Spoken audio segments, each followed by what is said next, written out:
Sejarah kerajaan-kerajaan di Papua.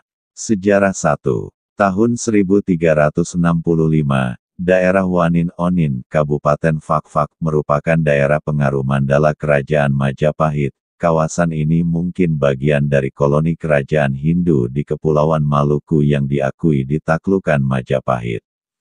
Tahun 1569 pemimpin-pemimpin Papua mengunjungi kerajaan Bacan di mana dari kunjungan tersebut terbentuklah kerajaan-kerajaan. Tahun 1660, VOC memang sempat menandatangani perjanjian dengan Sultan Tidore di mana Tidore mengakui protektorat Belanda atas penduduk Irian Barat. Tidore sebenarnya tidak pernah menguasai Irian. Jadi protektorat Belanda hanya merupakan fiksi hukum. Sejak abad ke-16, selain di Kepulauan Raja Ampat yang termasuk wilayah kekuasaan Sultan Bacan dan Sultan Ternate, kawasan lain di Papua yaitu daerah pesisir Papua dari Pulau Biak, serta daerah sebaran orang Biak, sampai Mimika merupakan bagian dari wilayah Mandala Kesultanan Tidore. Tidore menganut adat Ulisiwa, Persekutuan Sembilan, sehingga provinsi-provinsi Tidore seperti Biak, Fakfak dan sebagainya juga dibagi dalam 9 distrik pertuanan. Tahun 1826 Peter Merkus, gubernur Belanda untuk Maluku, mendengar kabar angin bahwa Inggris mulai masuk pantai Irian di sebelah timur Kepulauan Aru. Dia mengutuskan rombongan untuk menjajaki pantai tersebut sampai Pulau Dolak.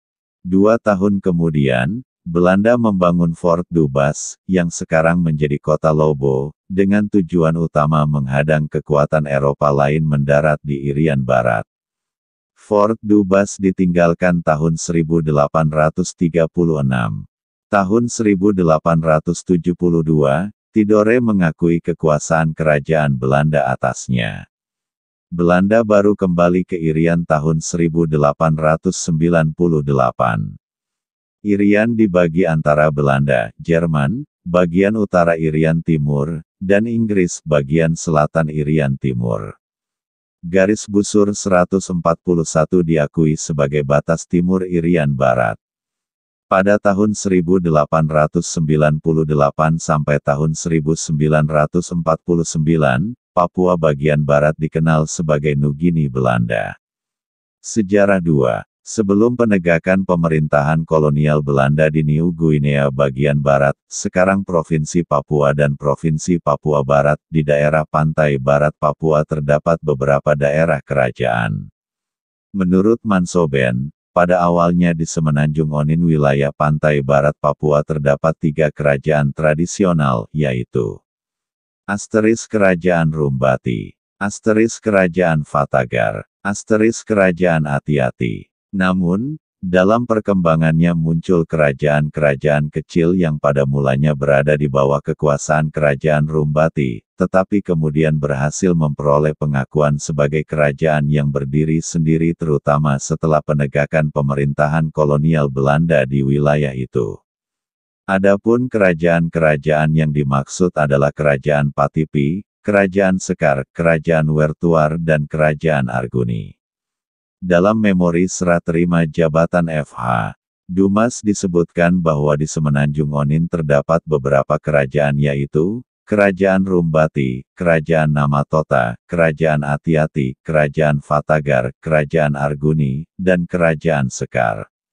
Keberadaan kerajaan-kerajaan tersebut tidak terlepas dari pengaruh Kesultanan Tidore di wilayah itu. Para raja tersebut menjalankan kekuasaan atas nama Sultan Tidore, sebab Sultan Tidore yang menganugerahkan gelar raja kepada para raja yang berkuasa di Semenanjung Onin. Yang memberi gelar raja kepada para raja di daerah pantai barat Papua adalah Sultan Tidore.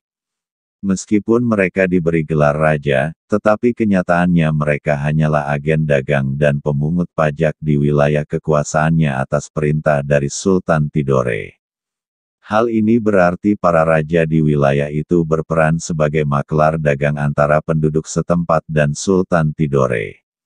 Dengan demikian, fungsi raja yang terutama bukan di bidang politik, melainkan di bidang ekonomi untuk menunjang kepentingan Sultan Tidore.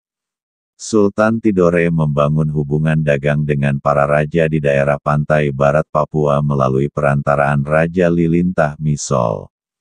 Sultan Tidore berupaya menjalin hubungan dagang dengan orang-orang yang dianggap menonjol di daerah itu. Mereka diangkat menjadi kepala adat oleh atau atas nama Sultan Tidore. Setelah pengangkatan itu, para kepala adat itu dimanfaatkan untuk memperluas kekuasaan dan menambah penghasilan Sultan Tidore. Pengangkatan para raja itu berkaitan dengan kepentingan ekonomi dari Sultan Tidore.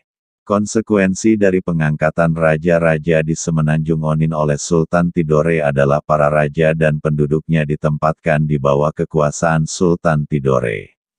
Oleh karena itu, penduduk di Semenanjung Onin diwajibkan untuk membayar upeti kepada Sultan Tidore.